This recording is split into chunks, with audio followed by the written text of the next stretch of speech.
All right, we're going live.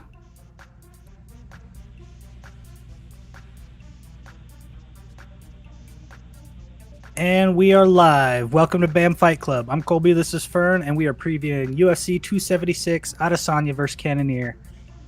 Taking place in just an hour from now. Early prelims starting at 3, prelims at 5, main card at 7. Hold Let's on, do take place in the T-Mobile intro Arena. again. Do the intro again. Mine has the option for go live. I'm doing it now. No, it's streaming. I can Is it? see it on YouTube. Yeah.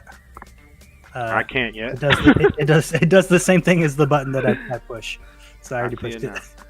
Well, we're up. We are up and live, and I think we got a couple people here waiting. So fights taking place in the T-Mobile Arena in Las Vegas, Nevada, and first fight of the night. Opening up, I'm super excited about this one. Sean O'Malley versus Pedro Munez. Sean O'Malley has been out of the game for a while because I think he broke his hand in his last fight. Your hands tend to break when you punch a guy's head 150 times or something, whatever it was last time he fought in December of 2021. So happy to see him coming back, and he's fighting Pedro Munez, who had an excellent fight, even though he was coming off a loss against Dominic Cruz. I don't know if you remember that fight, but went all 3 rounds.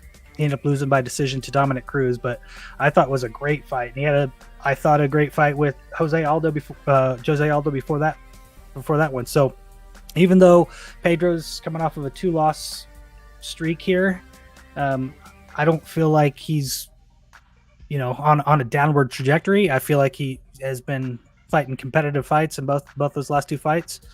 And Sean O'Malley, past 3 fights he's won since he had that weird loss fight with Vera. He's been on a winning streak. So Sean O'Malley obviously looking good.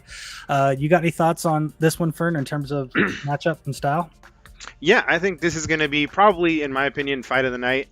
Sean O'Malley, I think, has a lot to prove and is trying to, start fighting bigger and higher ranked opponents. And I'm ready for him to start getting hopefully a title shot within the next 2 or 3 fights.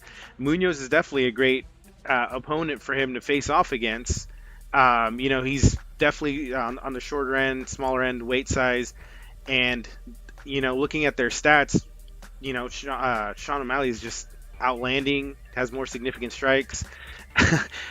Munoz has almost double the strikes absorbed per minute, which I think might be an issue.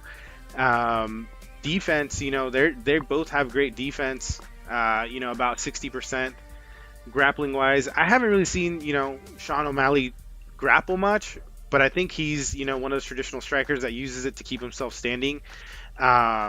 Munoz has 81% takedown defense, which I don't think will come into play. I think this is going to be a stand-up fight. Sean O'Malley looking to get a performance of the night bonus, as he's been doing the last couple fights. He's been putting the beating on a lot of people, and I think, for me, he's mimicking Max Holloway lately, and just able to just put hands on anyone all day long, and it's going to be an exciting fight for sure. Yeah, it's interesting you mentioned about Sean O'Malley's grappling. Obviously, you look at his past several fights, his stand-up just looks amazing, and it seems like his goal is to get the knockout. But I think last time I recall seeing him do some grappling was in the fight where he ended up breaking his ankle or something like that and still ended up winning because the guy that he was fighting didn't realize how hurt Sean O'Malley was and so followed him to the ground. Sean O'Malley couldn't even stand up in that fight. That was one where we did get to see a little bit of his grappling. And I don't think it's not terrible. I think he is a well-rounded fighter. We haven't obviously seen him grapple a lot because his movement is so good that I can't recall anyone taking him down in the last 6 fights that he's had. Even the one where he lost, I don't think he was taken down. His ankle went out and the guy came in on top of him. There wasn't much grappling though. So I don't think he's a weak on the ground in terms of jiu-jitsu. I just think that his goal is to get the knockout. He's going for the style that he's going for. I think to make more money, obviously the more exciting style is the striking style. And so I think that's one of the reasons why he sticks to it. Because you got to imagine for his weight class, he's super tall, which is really helpful when it comes to, jujitsu and wrapping those limbs around a guy and being able to tie him up and do things that, shorter guys wouldn't be able to do. So his stand-up is great, but I think he will do good on the ground as well. As far as what will happen in this fight, my guess is, because Pedro also seems to really like the stand-up, he kind of is kind of like the brawler style. Those last two fights, as far as technical striking goes, I think he's looked pretty good. You mentioned probably the biggest flaw is that he's not a super quick guy on his feet, so he gets tagged a lot. But he's got a great chin, and he's probably going to need it in this next fight because Sean, can imagine, is just going to light him up. So my prediction, Sean is going to win this. I think I've even put some money on Sean winning by KO because you get no value on just betting on if Sean's going to win. I looked at the odds of Sean winning by submission. I think was like plus 1,300, 1,400, something crazy like that. So yeah, probably going to end, in my opinion, by KO. And I guess the question is, what round? So if we both think Sean is going to probably win this fight, make some specific predictions, make it interesting, Fern. I'd say round 2. He does a good job of like figuring them out round 1. I'd say round 2. If I had to put money on it, I'd say round 2. He's one of my picks on DraftKings for to win his fight. So in a sense, I am putting money on him winning. So not specific round, but definitely for him to win, and hopefully I can pocket some money off of that as well. Yeah, definitely. And yeah, looking forward to see Sean back in the octagon again. The next fight up is Robbie Lawler versus Brian Barberena. Robbie Lawler, man, it's so crazy that in this sport, we've talked about it a few times, like these guys that are just around forever. Robbie Lawler's obviously one that's been around for a long time. But unlike Donald Cerrone, I feel like his most recent fights have actually looked not terrible. So his last fight was against Nick Diaz. They ended up winning in the third round by TKO. I'm not sure if you remember that fight, but that was an interesting one. They were both going back and forth the entire the whole way through. He fought Neil Magny before that. He fought Colby Covington before that. I feel like the worst that he's looked in recent history was against Colby Covington, and that was just because Colby's that high volume, high pace fighter. Obviously, right up there with Kamaru Usman. Just like a tiny bit lower than Usman maybe, and Usman's possibly one of the greatest to ever do it. So, no shame for a long term veteran like that to. And it wasn't like Lawler just got destroyed by Covington. He just couldn't get, any openings. Robbie Lawler, I feel like still has pretty good movement. I feel like he still has pretty good defense, and I feel like he's still got some competitive fights left in him. I forgot to mention before Covington, if you remember that fight against Ben Askren when he just like went in beast mode and like completely destroyed Ben, and then somehow ended up losing because again submitted. That weird bulldog choke thing or whatever. But Ben looked like he got hit by a train, and Robbie literally had no damage whatsoever, took no strikes at all, just got caught in that weird submission thing. So it's nice to see Lawler in there still. I can't say the same for Cerrone. I wish Cerrone would retire. I hate seeing that guy take strikes at this point. He's getting knocked out left and right. So Lawler's not getting knocked out, not getting finished. I feel like that's a pretty good barometer. You're not getting finished repeatedly, 8 times in a row. Then you're doing okay. I feel. What are your thoughts on Lawler and Barberena? Lawler's been a favorite of mine for a long time. I remember watching that fight against Nick Diaz, the original one, and Lawler was part of, Team Militich Fighting Systems, which was Matt Hughes, Tim Sylvia, all these brawlers that were just known for knocking people out and just steamrolling. And at one point, I feel like they were the dominant team. They had all the championship belts, early 2000s. They were just beating everyone up left and right. And he's been a strong fighter since then. He's a guy that I hope, will stick around for a little bit, as long as he doesn't get finished. Those fights that he's lost have been decisions, and it's just been him being overworked, overwhelmed. Even against Covington, he landed quite a bit of good shots, and it showed just how strong Covington's chin is. Barberena, he's definitely gonna have his work cut out for him, trying to knock him out, trying to come at him. I could see his strategy trying to wrestle. Lawler, he's kind of got that Chuck Liddell style, like sprawl, throw him off, and just blast him all day long with heavy hands. And interesting thing that you brought up, Cowboy Cerrone, who is on the undercard, and then you have like Uriah Hall on the undercard. I think tonight is just going to be just so action packed, full of like knockouts and stoppages before you even get to the main card. Macy Barber's on the undercard. Just a lot of action going on, and I think that's going to contribute to hopefully the kind of finishes that these guys are going to try to put on. I definitely see hopefully Lawler getting his hand raised, being able to withstand any wrestling, which I'm assuming is going to come his way. Looking at the stats, they both have more KO TKO victories than anything. Barberena has more strikes landed per minute, and grappling wise, he's got about like a third of the takedown average. So it looks like hopefully they try to keep it standing up, and I want to see Lawler get his hand raised, and not to say that he didn't clearly beat Nick Diaz, but I'd love to see Nick Diaz get a win and have them go again, because that was not a good showing for Nick Diaz. It was an amazing showing for Lawler, though, for sure. He just showed that he can just still hang with somebody and go toe to toe, and I love those kind of fighters that just are willing to go out on their shield and stand up and put on an entertaining fight. And so I have Lawler as well as one of my picks by KO. Yeah, you mentioned undercard. I just want to touch on it real quick. Fights I'm looking forward to on the undercard: the Macy Barber fight, obviously, which I know you don't like Macy Barber, so you're probably hoping for her to lose, but I expect her to knock out her opponent. The Uriah Hall fight, looking forward to that one.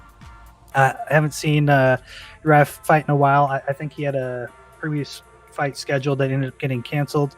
So seeing him back in the octagon again, that one will be exciting. Duplessis, who was, if I recall, last time he fought, I bet against him. I bet on Giles, and Duplessis totally surprised me. Looked absolutely amazing in his last fight against Giles, where he just waited for his opening, was very deliberate, and just, I don't know if you remember that knockout, but it was pretty brutal.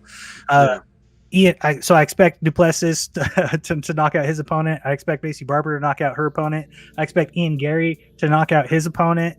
I expect Donald Cerrone to get knocked out. There's going to be a lot of KOs on this card, and leading up to the opener on the main card, which I think is going to end in a knockout. So yeah, odds makers have this fight between Lawler and Barberena dead even. It's even money. I don't really know where to put my money on this one, so I was staying at it. I don't think I bet on either one of these guys in my DraftKings pick, but yeah, should be a good fight, obviously, because both guys are willing to just throw down. It's probably going to be a stand-up knockout brawl. The third fight of the night on the main card is Sean Strickland versus Alex Pereira. And I guess first, to start off with this, I want to know, did you hear anything Sean Strickland said leading up to this fight? The press conference part? Is that what we're talking about? Press conference or literally anything. I feel like everything comes out of this guy's mouth is absolutely insane over this past few months, and he's like not dampening it down, he's like amping it up even more so. I didn't listen to all of it. I've just seen, I was looking at Twitter and on YouTube, people talking about Sean Strickland and the things he was saying, so I didn't even hear everything that he said, but it seems like he's making quite a buzz with how much crazy stuff he's been going off about lately. Yeah, and what happens with big mouths, like, he's a big mouth, but he's backed it up. Like, I'm not a fan of his antics or his, whatever. But, like Uriah Hall, who's on the undercard, he beat Uriah Hall. And it wasn't, I don't think it was a close fight. It was, decisive victory. And he's just a guy that I don't know what it's going to take to stop him, to beat him. I think, like, obviously somebody with technique, which I think Alex Pereira has.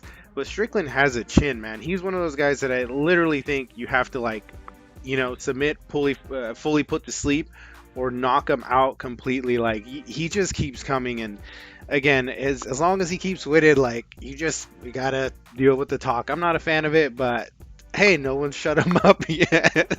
Yeah, So and Sean, even though he's been doing a lot of stand up, I feel like he has mixed in some takedowns here and there. So even though it's definitely been his strategy in his last few fights to keep things standing, I feel like when another guy was getting the best of him, I can't recall which fight if it was the one against Uriah Hall or the one against Jocko, or maybe it was Brendan Allen, started to get the best of him in stand up, and he started shooting some takedowns. So he can mix it up. He's pretty good all around fighter, and yeah, he's on a 6-fight win streak, so his confidence is through the roof. He's looked pretty good. The weird thing is like when I'm watching him fight, his style, he doesn't seem like a highly technical, like you mentioned, what it's going to take to stop him. Somebody who has like technique like Israel Adesanya, someone who has technique like who was it that we saw a few weeks back, Arnold Allen. When it comes to like striking, and you're just like, that's how it's done. Because I feel like he doesn't look like a clean, crisp striker, but it's very effective. Whatever it is that he's doing, I can't even tell. I've watched a bunch of his fights, and it's like, why is what he's doing so effective? Why is it working? Yeah. It doesn't look like he's throwing a lot of power into his strikes. He has that kind of a weird stance where when he throws his jab, like his body's not turning, it just kind of snaps out there. It's just almost like he's pushing his hand out, and it just lands on the guy's face repeatedly for some reason. I don't know if it's because it's a weird style, that's why guys have trouble defending it, or what, but he's always got that I forget what they call that in boxing, where your left hand is down and your right hand is up. Shoulder roll style.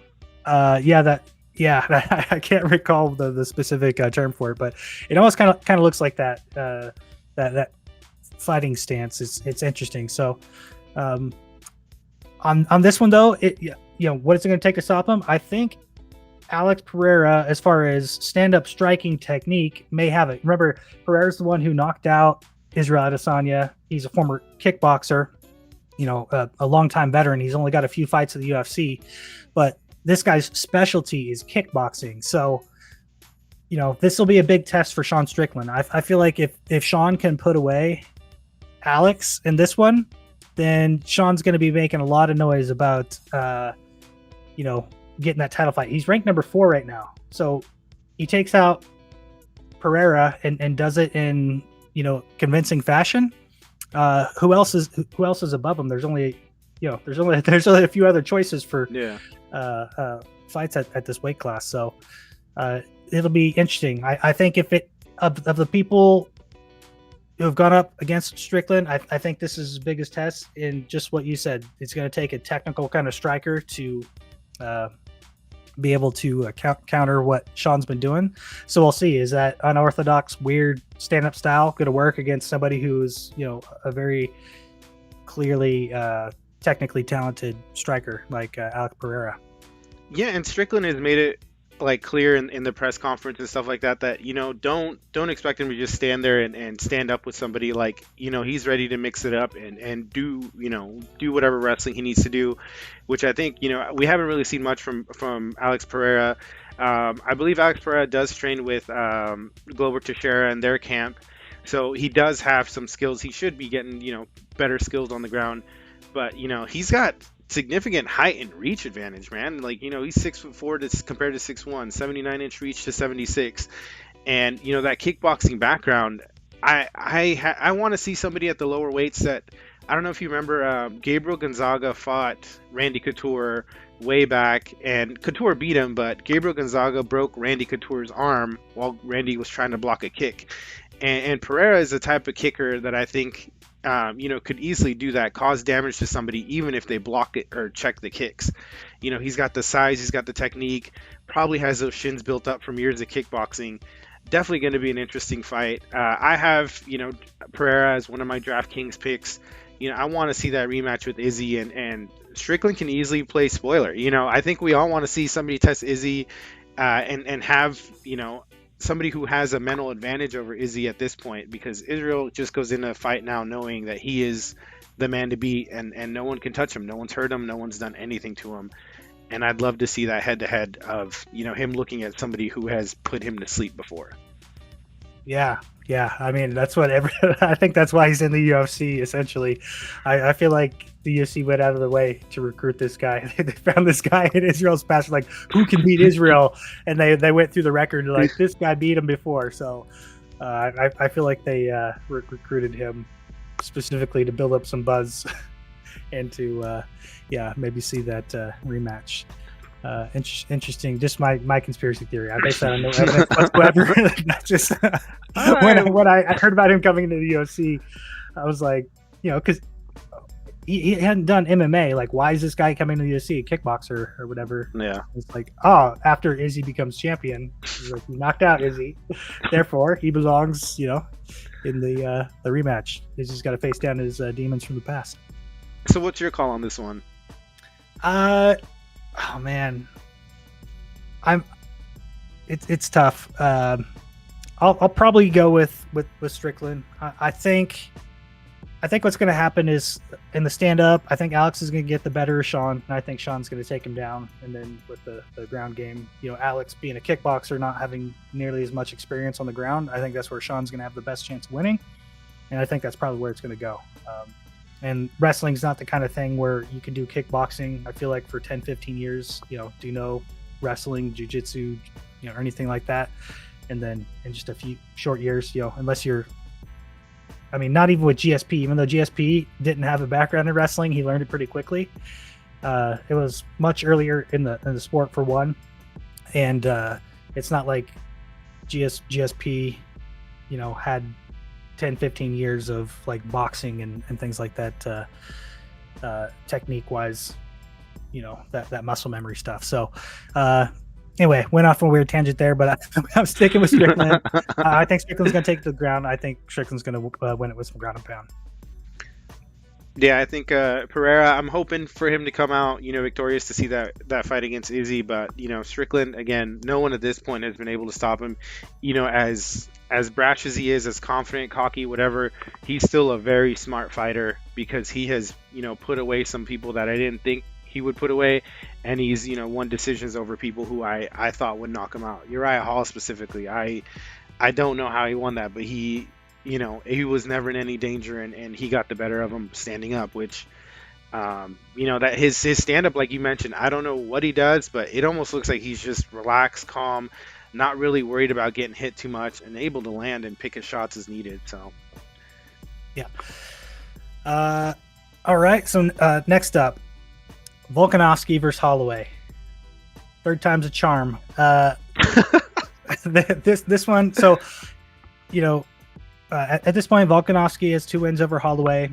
I feel like the first time they fought, in my opinion, Volkanovski won, even though there was a lot of controversy, people thinking Holloway won. The second fight, I think, was much closer, but I still was kind of leaning towards Volkanovski. But the fact that Holloway came back and looked better in the second fight, which is, I feel like, not typical. Usually the guy who wins, when you go into the rematch, the progress goes the other way, and especially for the guy who's on top, the champion, ends up pulling away. We've seen this with like John Jones and other people before, where in the rematch it's not nearly as close. So this one was strange in that the rematch much closer than the first one. This third one, man, I've got to think that and Holloway didn't look terrible. It's not like Volkanovski just went in there and knocked him out. Both fights were incredible fights, in my opinion. Great fights, very competitive. And Holloway's going into this one, I feel like, in the mindset of like, he's got to put this guy away and does not want this thing to go to the judges. So I feel like Holloway mentally is going to do, one more, take things up one more step than he did in his previous 2 fights. Even though he fought like hell in his previous 2 fights. I'm not saying like, he left anything in the ring or anything, but I just feel like Holloway, he's looked excellent in all, I don't know how many past fights he's had, but I can't remember the last time he's looked not great. He had that fight against Cater, which was one of the most incredible striking clinics I think we've ever seen in the UFC, where he's like talking to Dana White, like dancing around him, just like lighting him up, setting UFC records for the number of strikes in a match. Cater is so tough. He made it possible for him to get that record. It was absolutely crazy and insane. His last fight against Rodriguez, I don't even recall the details of it, but I don't think that was a close one. It was a unanimous decision. Last time he fought Volkanovski, also July of 2020. So, a couple years have gone by since. Volkanovski has had that fight most recently with what's his name, with Korean Zombie, and before that against Ortega. Absolutely lit up Korean Zombie. If you remember, they stopped the fight. He didn't actually knock him out because Korean Zombie is the zombie. You can't actually knock him out. So it was like a standing TKO. The ref was just tired of seeing his face get pounded in. Ortega, that one was pretty brutal. And also, insane, had Volkanovski in that submission, 2 different submissions that looked like it was over, and Volkanovski fought through it. So Volkanovski definitely got the mind of a champion. He's not going to give up. He's not going to slow down. He's not going to let up. He's going to go full board the entire time. But I feel like Max is going to do even better in this one than he did in his previous 2. And this is one where I think we could see the upset. It's not like huge odds in favor of Volkanovski, even though Volkanovski's beaten him in his last 2 matches. And I think that's a little bit telling too. Usually, someone beats a guy twice, third time, you're going to see a pretty big split in the odds. So the odds makers, I think, are seeing what everyone else saw, how close those last 2 fights were. And a few small things change in the fight, and it could go the other way. So I feel like this could potentially be the one of the big upsets of the night is Holloway, pulling ahead against Volkanovski. What are your thoughts? I would love to see a changing of the guard of the championship belt, but Volkanovski is a part of a solid camp of champions, a solid camp of people who are coming out here putting on great performances, fight of the nights, consistently, repeatedly. That Australian, New Zealand team that they got going on is amazing. They're just have it seems like they have a fighter from every weight class, a fighter with every different skill set. They are doing amazing things in that camp. Holloway, I definitely am interested to see how his style will look in this fight, because he's made it very clear that he no longer spars. He no longer does any of that kind of heavy full contact style training, which is has worked for him. He knows what he's doing.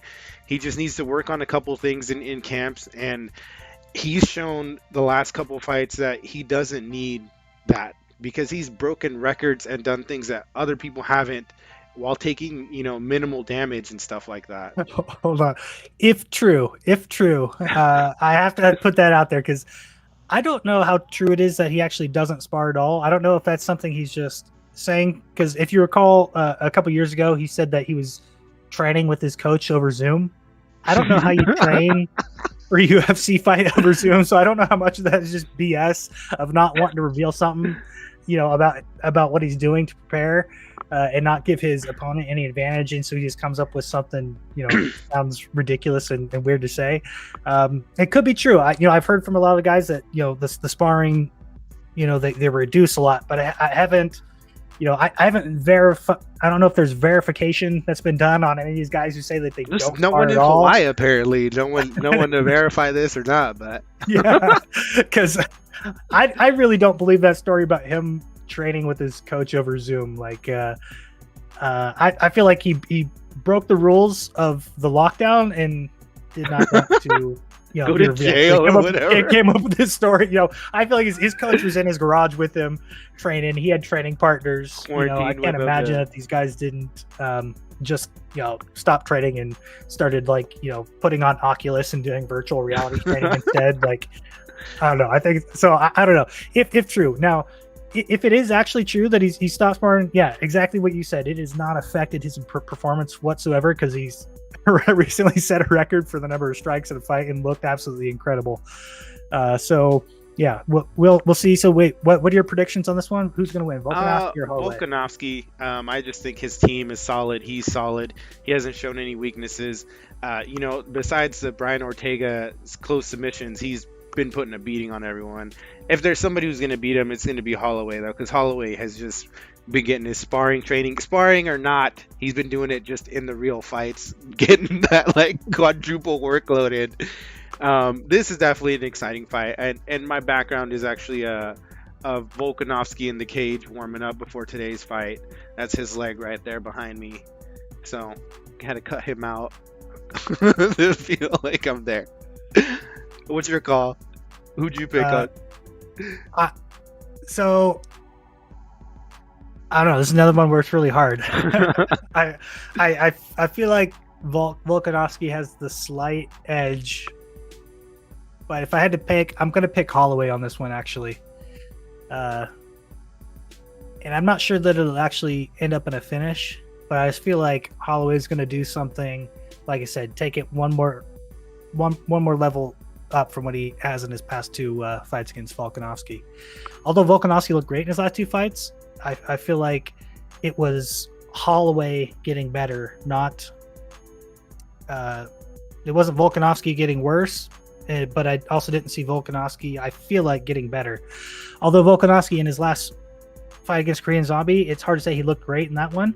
He looked really fast, but it's hard to say because Korean Zombie's not at that same level as Holloway, I feel. So tough to say. I'm going to pick Holloway on this one. Win by decision. Nice. Did you pick him on your DraftKings? I did, yeah. I had to pick. You always got to pick an underdog if you're picking on DraftKings. And I ran out of money on DraftKings, man. I was like, how often do you get to pick Max Holloway as the underdog though, and for that price? So yeah, that's why I felt I had to pick him. Let's see. Main event: Israel Adesanya, Jared Cannonier. Adesanya coming in as a negative 550 favorite on this one, so big favorite. I'll go ahead and let you kick it off on this one. What are your thoughts on this fight? Cannonier has been super impressive. What he did to Brunson, what he did to Anderson Silva. I think if there's any correlation between how he's going to approach this fight, I would assume he's going to approach Adesanya like he did Anderson Silva, just like try to slow him down, stop his movement, stop the circling, attack the legs right away. I don't think he expects to be taken down. Jared Cannonier is a big guy. Like he's, used to fight at heavyweight, then light heavyweight, and has moved on down. And so I think naturally those kind of fighters always have that like bone density, that bone strength that makes it kind of hard for them to be manhandled by somebody smaller. And seeing how Adesanya has, done against somebody who's heavier and bigger before, if Jared Cannonier rehydrated properly and did all his training, the weight cut properly, he's going to come in probably around, 200, 205, I would assume. I'm definitely excited about it. With Israel, I think he's got a plan. Stay away from Jared's, hopefully his kicks, especially his right kick, the leg kick. Check that right away. And, stay away from the overhand right, the hook right. Jared's, what was it, the fight against Brunson, where when they got in close, he threw in a lot of elbows and was able to rock him and then get him down and finish him on the ground. This is a fight I wasn't able to pick on DraftKings because I ran out of money, but I think it's going to be Israel, implementing his game plan. He's just training year round. Last weekend he fought one of his training partners fought, and as soon as his training partner was done in the fight, they all left the UFC arena and went and trained and sparred after. So while the main event was still going on, he got that like inspiration, that motivation to be like, my friend just fought, won, let's go, my turn, let's go prep in the gym, and they all left. So that was cool to see that kind of approach, to be like, hey, my turn's next, I'm up next, and yeah, we could be hanging out enjoying this, but we got to put in work at any and all times. And that's great. That's a great championship mentality, man. What are your thoughts? I think Israel's going to win this one. I think he's going to win it by decision. At this point, though, I mean, this is probably like one of the fights I'm looking forward to the least, I feel like, on the main card, because I feel like we have a pretty good idea of what's going to happen. And Israel's shown in the past that, he's fine just moving around, not getting hit, and, keeping it low volume. And if you can't catch him, then he's not going to take stupid moves and put himself in danger just because the other guys in the ring are slow. So I don't know what Jared can really bring to the game other than what you mentioned. If he gets it to the ground, then, I wouldn't say it becomes interesting. I think it becomes advantage possibly Cannonier, but, Israel's got pretty good takedown defense, and he gets up pretty good. I mean, that one fight against Jan, I feel like it was just a little bit too much weight for him to be able to, defend the wrestling and get up. Why there's, weight classes in wrestling, they matter. I feel like at this weight, yeah. Also to your point, maybe Jared, if he comes in a little bit heavier, that'll weigh in his advantage. But I feel like if it goes to the ground, it's not going to be exciting either, because it's not like if there's any space given, Izzy's going to get up.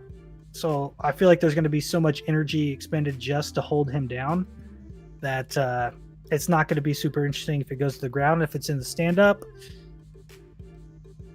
unless Izzy's changes. I mean, I heard Izzy talking about, now he just wants to show off, what he can do and try different things and, look cool, like that's his goal or whatever. I hope he proves it in this fight and we don't see like another, Izzy versus Romero fight, another, like a few of the other ones. I can't recall the other boring one besides Romero that he had recently. I can't even remember who he fought because they've been too uninteresting. Nothing against Izzy. I mean, he's obviously amazing fighter. Oh, against Whitaker. Yeah, I mean, the fight against Whitaker is a little bit interesting, but it wasn't. There was not a lot of action. There was not a lot of strikes. He fought against Vettori before that, where he just stayed on the outside, picked him apart. He's not finishing guys though. I mean, he finished Paulo Costa, but decision against Romero, lost by decision against Blachowicz, won by decision against Vettori, won by decision against Whitaker. So it's when he's winning, it's convincing win. It's not like it's close and competitive, but it's also decision. Like he doesn't want to risk anything to put the guy away and finish him. So if that changes, then I'll be more excited about Izzy's fights. Or if Izzy goes up against Alex, I'll be excited about that fight. Somebody who I feel like is bringing something into the match that, where they really are bringing something in unique that we haven't seen in an Izzy fight. So yeah, Izzy's going to win this by decision. It'll probably be, I think, the most boring fight on the main card. Hate to say it. Yeah, it's interesting because like looking at UFC.com, they have Jared listed as 5'11". On other websites, it's 6 foot tall, but there's like 3 or 4 websites that have him listed as 5'11". I'm like, I didn't realize. It'll be interesting to see how tall he really is. Like in the face-offs, they haven't looked that much different, but you mentioned Adesanya's last couple performances haven't been exciting.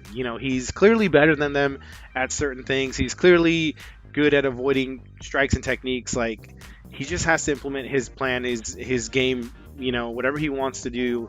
And, hopefully if there's no more exciting fights for him, like, I don't know what else is left. Like, that fight with Pereira maybe. But if he finishes Jared or wins this one, in a boring fashion, you bring up a good point. It's going to be hard to get excited for another fight of his until he, hopefully rematches Pereira. Yeah. All right. Well, anything else you want to mention about this card? Fight's going to be starting pretty soon. No, I'm watching all of them. All of them. Undercard, prelim, all of them. Fight started at 3, so 9 minutes away. I got to go get ready for to watch the early prelims. I'm going to watch that first fight. For sure. Tune in and then see if we're right or wrong, and we'll probably do a recap. All right. Sounds good. See ya. See ya. Bye, everyone.